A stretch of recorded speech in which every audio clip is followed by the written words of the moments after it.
A Civil War sword that belonged to a New Brunswick veteran is brought back to St. Andrews, and the sword belonged to a doctor by the name of John F. Stevenson, who enlisted in the United States Army at the height of the American Civil War.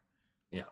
Now, let's take a moment to break that down. We have what we have here is the sword of a Canadian who fought in the U.S. Civil War, and that sword is now going back to Canada. Honestly, good for him.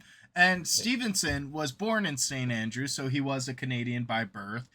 What would end up going to Harvard for medical school and would eventually enlist as a surgeon in the medical corps in the 29th Connecticut, which, interesting enough, was an infantry of black volunteers. Yep. And it highlights a little known factoid that quite a few New Brunswickers actually fought in the American Civil War, which is really, really fascinating to me. Yep. And poor old Yes. Dr. Stevenson fell ill while serving in Texas and died shortly after in New York. His body was eventually returned to St. Andrews for burial, but his sword, however, did not. Yeah. Oh, that's a fun thing too, because he's in Texas, which means he's there for the final proclamation where they announced the Emancipation Proclamation and did the final freeing of all the plantation workers. What will YouTube allow me to call them?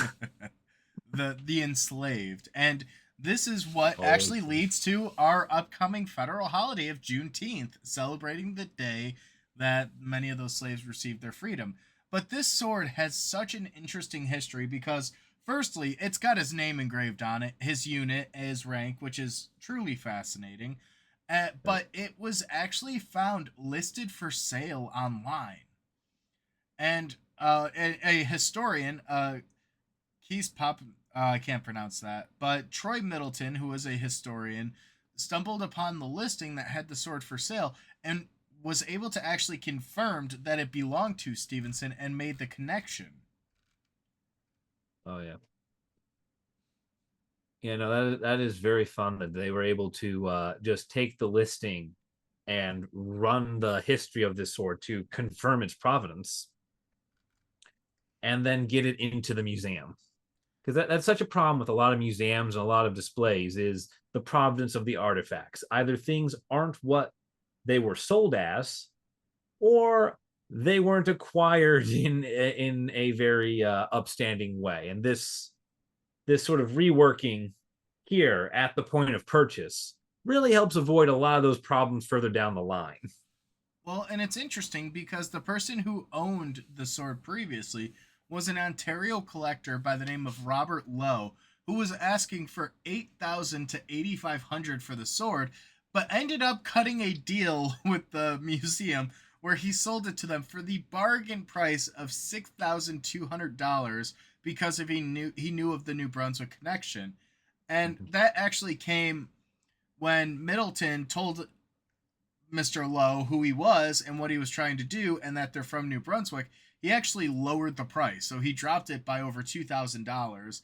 And then also, on top of that, gave them the opportunity to raise the funds to purchase it. Yeah. He took something like 20% off his asking price because it was the museum. And it was the museum in the hometown of the soldier.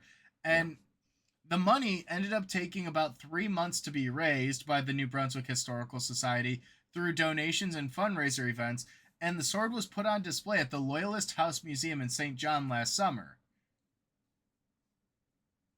And it's Yeah. also kind of cool because the Canadian Museum of History heard about the story and then donated the display case for them to put it in, which the display case is truly gorgeous. It's shown at the Yeah. top of the listing here where they have different documents and a picture of the gentleman actually present, and that picture they extrapolated from down below here. Yep. Yep. They got the photo of him and some of his Civil War friends here posing, and they were able to identify him off the listing and get that nice close up cropped in for just him. And it's kind of cool too because the sword will eventually become a part of a larger display about New Brunswickers. in the Civil War that's going to be at the New Brunswick Military History Museum. So it's a great connection with the museum actually coming back to its home, or it's the home of its owner, I should say, because I don't think the sword ever Yeah. made it up there before. No, no, it would have been issued by Connecticut, as part of the U.S. Army, and so the sword would have never seen its wielder's homeland.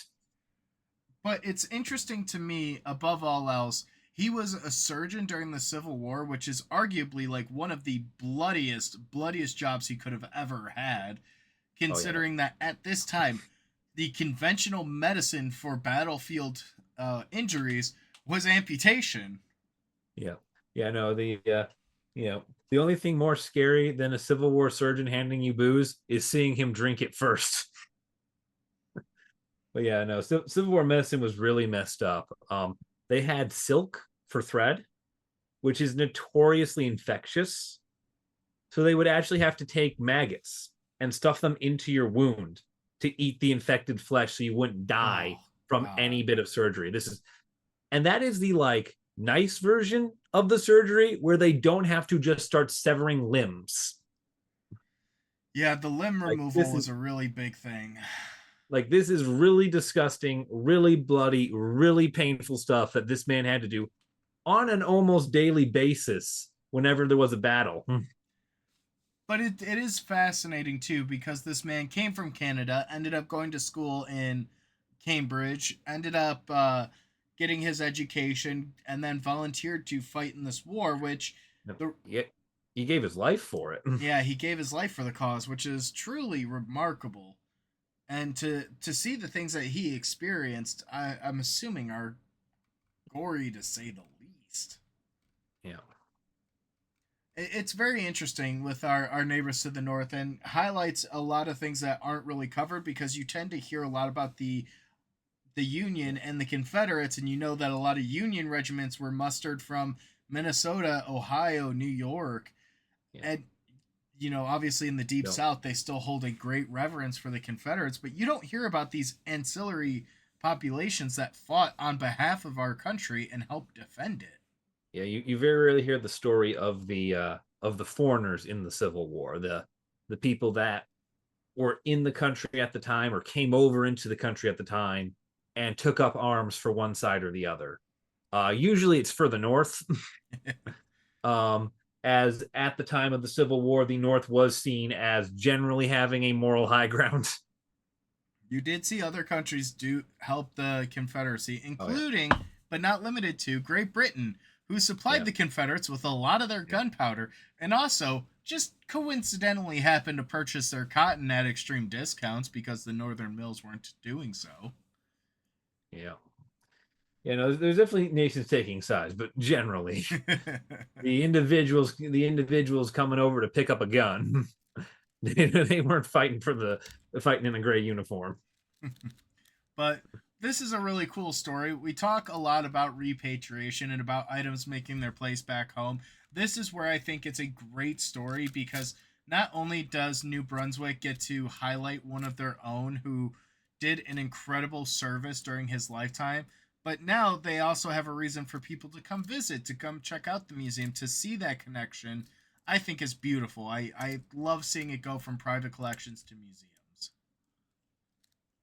But I think that's actually probably a great point for us to wrap up this episode. Thank you guys for watching. Let us know what your thoughts are down below, and we'll see you in the next one.